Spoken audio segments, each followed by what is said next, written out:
উনি কি অস্ত্র নিয়ে ওয়াজ করতে আসছিলেন? ওই উনি একজন প্রফেসর মানুষ, উনি কি যশোর থেকে অস্ত্র কোমরে করে নিয়ে মাহফিল আসছিলেন? তাকে ধরে নিয়ে গিয়ে পরের দিন অস্ত্র আর 1.5 কেজি গান পাউডার দিয়ে মামলা দেওয়া হলো। কি আপনারা সাক্ষী না? এরকম হাজার হাজার মিথ্যা মামলা দিয়ে তারা শুধু আদর্শিক মতপার্থক্যের কারণে মানুষের উপরে জুলুম করেছে। আল্লাহর নবী বলছে, শোনো, আতাশফাউ মিন হাদ্দিম মিন হুদুদিল্লাহ, ও আমার সাহাবীরা, তোমরা কি আমাকে আল্লাহর আইন পরিবর্তন করার জন্য সুপারিশ করছো? চোর চুরি করলে চুরি করলে হাত কেটে দাও, এই আইনটা নির্ধারণ করেছে কে? আল্লাহ যেখানে নির্ধারণ করে দিয়েছে, তোমরা কেমনে আমার কাছে সুপারিশ করো যে আমি আল্লাহর এই আইন পরিবর্তন করে দিই? বরং আমি মুহাম্মদ সাল্লাল্লাহু আলাইহি সাল্লাম দুনিয়াতে এসেছি আল্লাহর জমিনে আল্লাহর কোরআনের এই আইনকে বিজয়ী করার জন্য। নবীজি বললেন, কুরাইশ বংশের অন্তর্ভুক্ত বানু মাখজুম গোত্রের সম্ভ্রান্ত পরিবারের মেয়ে ফাতেমা তো দূরে থাক, আমি মুহাম্মদ, আমার কলিজার টুকরা, নয়নের পুতুলি, আমার আদরের দুলালি, আমার হৃদয়ের স্পন্দন, আমার মেয়ে ফাতেমা যদি চুরি করত, আল্লাহর কসম করে বলছি, আমি মুহাম্মদ সাল্লাল্লাহু আলাইহি সাল্লাম, মদিনার প্রেসিডেন্ট, মুসলমানদের নেতা, আমার মেয়ে ফাতেমার হাত কেটে দিতাম। দুনিয়ার কোনো মানুষ আমাকে ঠেকাতে পারত না। একটু জোরে বলা যাবে কি সুবহানাল্লাহ? রাসূলুল্লাহ বলছে, আমার মেয়ে ফাতেমা চুরি করলো, আমি কোরআনের আইন দিয়ে বিচার করে তার হাত কেটে দিতাম। আল্লাহ যেখানে রায় দিয়েছে সেটা পরিবর্তন করার কোন অধিকার মুসলমানের আছে?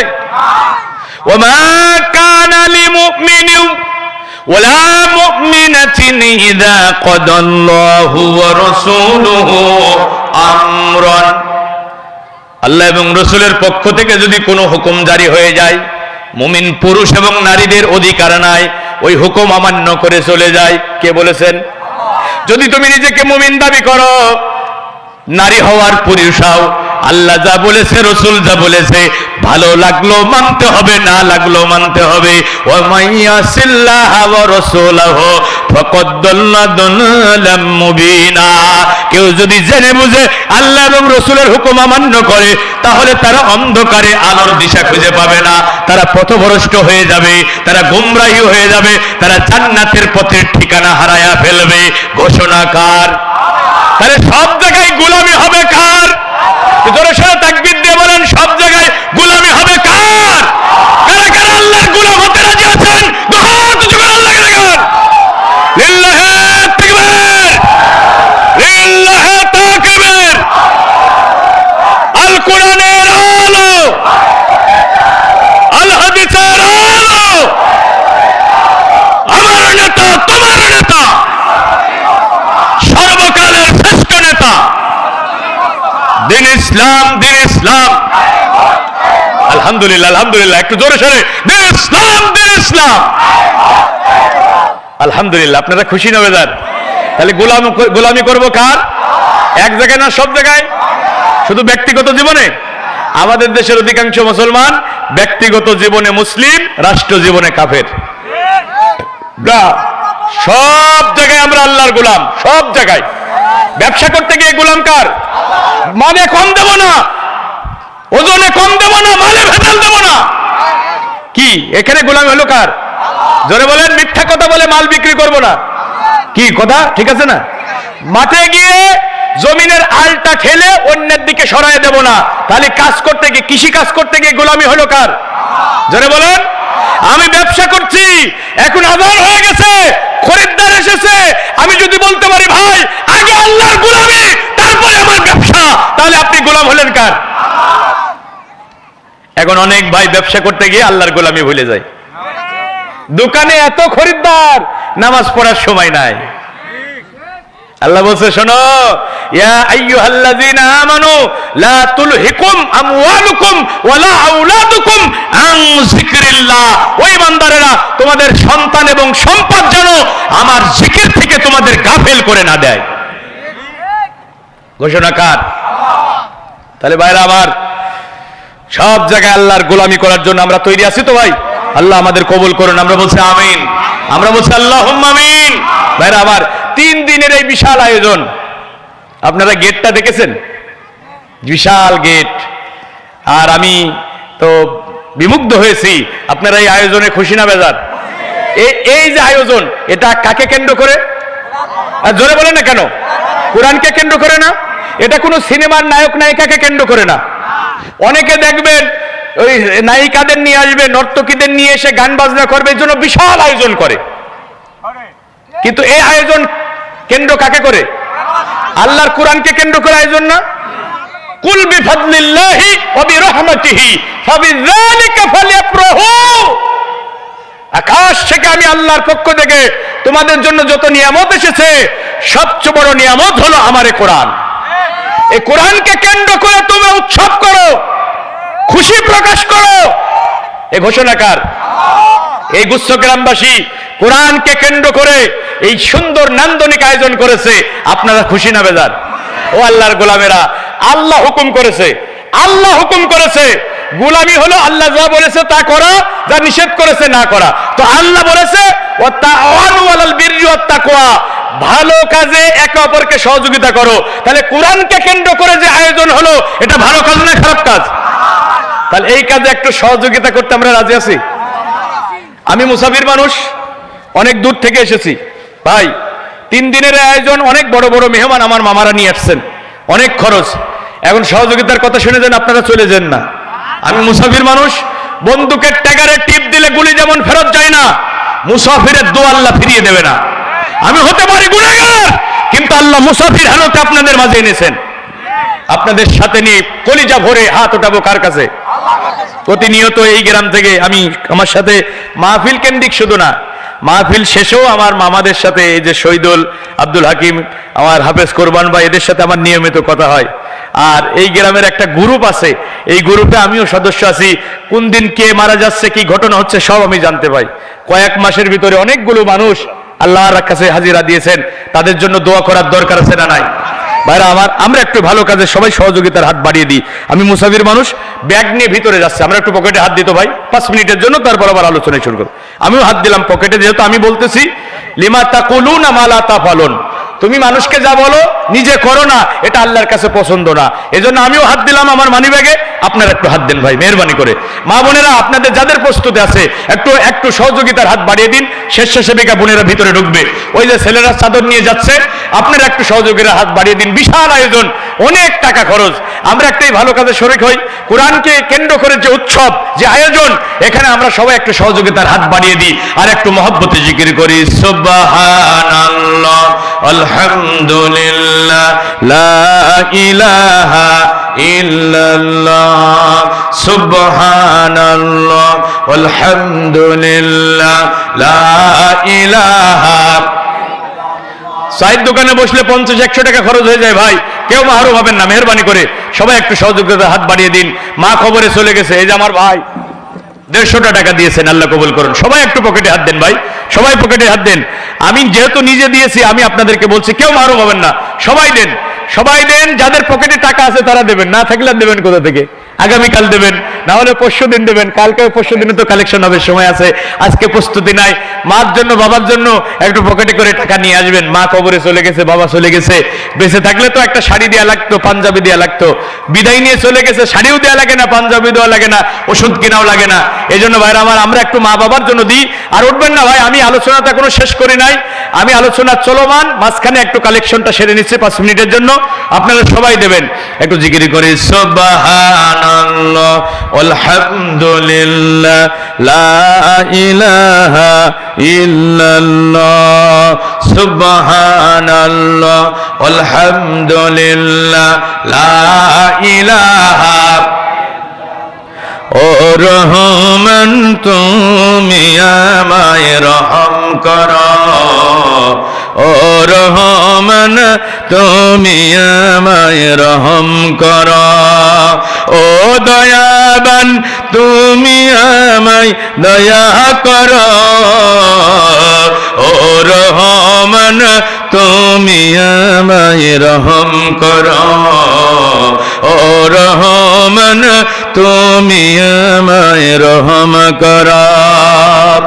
কুল মখলুকাত জাপে তোমায় সারাক্ষণ, আমি কখনো সরিনি তোমায় অকারণ, কুল মাখলুকাত জপে তোমায় সারাক্ষণ, আমি কখনো সরিনি তোমায় অকারণ, আমি গুনাহগার তওবা আমার কবুল করো, ও রহমান তুমি আমায় রহম করো, ও রহমান তুমি আমায় রহম করো। চিল্লায়া বলি মারহাবা। তাহলে সব জায়গায় গোলামি কার? এরপর আল্লাহ পাক রব্বুল আমিন বলছেন, আল্লাহর গোলামি করার পর আমি আল্লাহর পক্ষ থেকে তোমাদের জন্য নির্দেশ হলো, ওয়া মিল ওয়ালিদাইনি ইহসানা, তোমার মা আছে বাড়িতে, তোমার বাবা আছে বাড়িতে, তাদের সাথে ইহসান করবা, সর্বোত্তম ব্যবহার করবা। ঘোষণাকার তোমার মার সাথে তোমার বাবার সাথে সর্বোত্তম ব্যবহার করো, এটা অর্ডার করেছেন কে? তাহলে মার সাথে বাবার সাথে ভালো ব্যবহার করা ফরজ না নফল? জোরে বলেন। সালাত আদায় করা যেমন ফরজ, রমজান মাসে রোজা রাখা যেমন ফরজ, সাহেবে নেসাবের অধিকারীদের উপরে হজ যাকাত যেমন করে ফরজ, মা বাবার সাথে ভালো ব্যবহার করাও ফরজ। এটা নির্ধারণ করেছে কে? আমি কয়দিন আগে, 2 দিন 3 দিন আগে সোশ্যাল মিডিয়ায় একটা নিউজ দেখলাম, আরে বাবার হাতের ঘড়ি ছেলে বিক্রি করেছে, বাবারে না বলে ওই মাদকাসক্ত ছেলে বাবার হাতের ঘড়িটা বিক্রি করে ফেলেছে। এজন্য বাবা একটু মন খারাপ করে ছেলেরে বকাঝকা করেছে। ওই মাদকাসক্ত ছেলে বাবারে ধরে ছাদের পরে নিয়ে গিয়ে জবাই দিয়েছে। এই দৃশ্যটা যখন আমি সোশ্যাল মিডিয়ায় দেখলাম, কলিজাটা ফেটে দিন্ন বিদীর্ণ হয়ে গেল। কোন জামানায় আমরা চলে এসেছি? আল্লাহ বলছে তোমার মার সাথে বাবার সাথে ইহসান করো, সর্বোত্তম ব্যবহার করো। ইহসান মানে কি? ইহসান মানে কি? তুমি একজনের জমিতে কামলা কেটেছো, মজুরি হয় 500 টাকা, ওই জমির মালিক তোমাকে 500 টাকাই দিয়েছে, এটাকে বলে আদল, এটাকে বলে ইনসাফ, এটাকে বলে ন্যায় বিচার। তুমি যেটা পাও সেটাই তোমাকে দিয়েছে, এটা হলো ইনসাফ। আর ইহসান হলো প্রাপ্যের অধিক দিয়া, প্রাপ্যের অতিরিক্ত দিয়া। তোমার মজুরি হয় 500 টাকা, জমির মালিক তোমারে 600 টাকা দিয়েছে, তার মানে জমির মালিক তোমার উপরে ইহসান করেছে। তার মানে তোমার মা বাবা ছোটবেলায় তোমার জন্য যতটা করেছে তুমি তার চেয়েও বেশি করবা, তুমি তোমার মা বাবার জন্য তার চেয়েও বেশি করবা। এ ঘোষণা কার? এখন মা বাবা বুড়া হয়ে গেছে, ছেলে খোঁজ নেয় না, খেতে দেয় না, এমন ঘটনা আমাদের সমাজে আছে না? না, বইয়ের কথা শুনে মার সাথে কথা বলে না, বছরের পর বছর এমন কুলাঙ্গার সন্তান আছে না? নাই? শোনো, বিশ্ব নবীর পরে কোরআনুল কারীমের যিনি সবচেয়ে বড় মুফাসসির, যাকে রাইসুল মুফাসসিরিন বলা হয়, ইমামুত তাফসীর বলা হয়, নাম তার আব্দুল ইবনে আব্বাস, রাসূলের আপন চাচাতো ভাই। ইবনে আব্বাস যখন জন্মগ্রহণ করেন, বিশ্বনবী নিজের মুখে লালা ইবনে আব্বাসের মুখে দিয়েছিল, আর বুকের উপরে হাত থেকে দোয়া করেছিল, আল্লাহুম্মা ফাক্কিহু ফিদ্দীন ওয়াল্লিমহু তাউইল। রব্বুল আমিন আমার চাচাতো ভাই ইবনে আব্বাসকে তুমি দ্বীনের ফকি বানায়া দিও, আর তাকে তুমি কোরআনের তাফসীর শিক্ষা দিও। একটু জোরে বলা যাবে কি সুবহানাল্লাহ? রাসূলের দোয়ার বদৌলতে তিনি উম্মতের সবচেয়ে বড় মুফাসসির। এই ইবনে আব্বাস বলছেন, বুখারীর রিওয়ায়াতে এসেছে, ও চাপাই নবাবগঞ্জবাসী আমার কথাগুলো একটু কলিজা দিয়ে শুনে যাও। আজকের মাহফিলটা আমার আপনার জীবনের শেষ মাহফিল হয়ে যেতে পারে। আগামীকাল এই মাহফিলে আমরা বসতে পারবো এমন গ্যারান্টি এবং ওয়ারেন্টি কি আমাদের কারো কাছে আছে? জীবনের শেষ মাহফিল মনে করে আমার নসিহতগুলো, আমার কথাগুলো শুনে যাও। যদি আমল করতে পারো, দুনিয়াতে দেখা না হলো জান্নাতি কোরআনের মাহফিলে আল্লাহ মিলিত করে দেবে ইনশাআল্লাহ। ইবনে আব্বাস বলেন, ইন্নী লা আ'লামু আমালান আকরাবু ইলাল্লাহি মিন বিররিল ওয়ালিদাইন।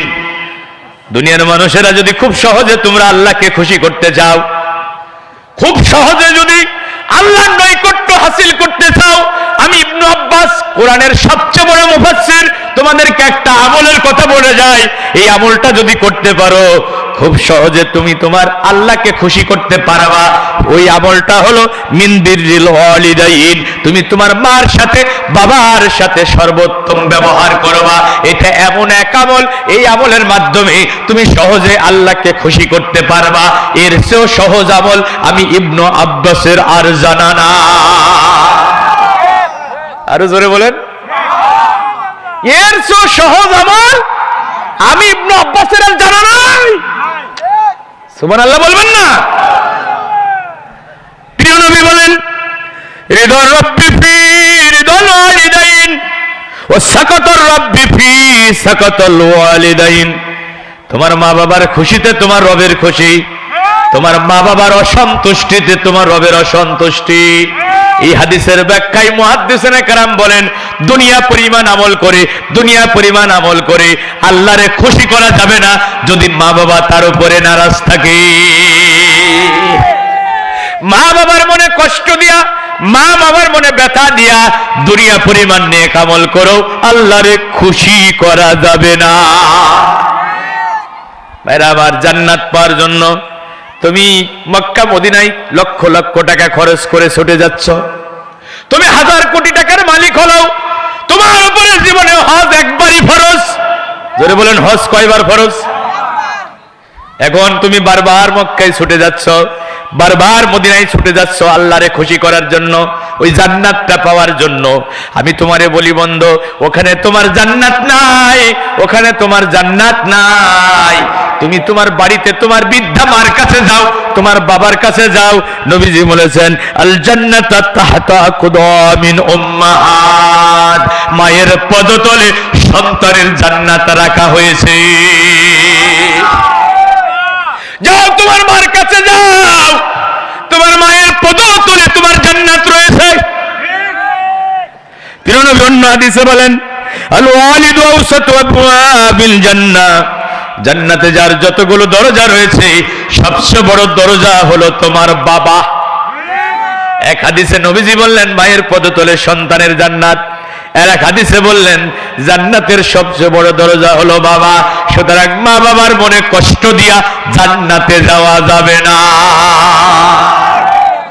বন্ধুরা আমার, কোন একদিন বিশ্ব নবী মেম্বারে বসলেন খুতবা দেওয়ার জন্য। আজকে খুতবার শুরুতে তিনি একজনকে অভিশাপ দিয়ে বক্তব্য শুরু করলেন, রগিমা আনফুহু রগিমা আনফুহু রগিমা আনফুহু, তার নাক ধুলাই মলিন হোক, তার নাক ধুলাই মলিন হোক, ওই ব্যক্তি ধ্বংস হয়ে যাক। সাহাবীরা বললেন, কিলা মান ইয়া রাসূলুল্লাহি সাল্লাল্লাহু আলাইহি সাল্লাম, মান হুয়া ইয়া রাসূলুল্লাহি সাল্লাল্লাহু আলাইহি সাল্লাম, কার নাক ধুলাই মলিন হোক? বলে আপনি বদদুয়া করছেন, আপনি তো সচরাচর কাউকে বদদুয়া দেন না, আপনি রহমতের নবী, আপনি তো বরকতের নবী, আপনি তো সবার জন্য রহমত কামনা করেন, আজকে আপনি কার নাক ধুলাই মলিন হোক বলে বদদুয়া করে বক্তব্য দিচ্ছেন? তার পরিচয়টা আমরা একটু জানতে চাই। প্রিয় নবী বললেন, মান আদরাকা ওয়ালিদাইহি ইনদাল কিবারা আহাদাহুমা আও কিলাহুমা সুম্মা লাম ইয়াদখুলিল জান্নাহ, যে ব্যক্তি তার মা অথবা বাবা দুইজনের একজনকে বার্ধক্যে পেল অথচ খেদমত করে জান্নাত হাসিল করতে পারল না, এমন উম্মত আমি নবীর প্রয়োজন নাই, সে ধ্বংস হয়ে যাক, তার নাক ধুলাই মলিন হোক। জান্নাত তো তার ঘরের ভিতরে ছিল, খেদমত করে কেন হাসিল করতে পারল না? মায়েরা আমার, মা বাবা এমন দুইজন মানুষ, তাদেরকে খেদমত করলে আল্লাহ খুশি হয়, দুনিয়ায় থাকতে জান্নাত পাওয়া যায়। সুবহানাল্লাহ বলবেন না? আল্লাহর নবী জান্নাত, আল্লাহর নবী মেরাজে গেলেন। হাদিসটা শোনেন, এই যুবকেরা একটু কান লাগায় শোনো। আল্লাহর নবী মেরাজে গেলেন, দাখালতুল জান্নাত ফাসামি'তু ফিহা কুরআনান, সেখানে একজনকে মধুর সুরে কোরআন তেলাওয়াতরত অবস্থায় দেখলেন। সুবহানাল্লাহ বলেন।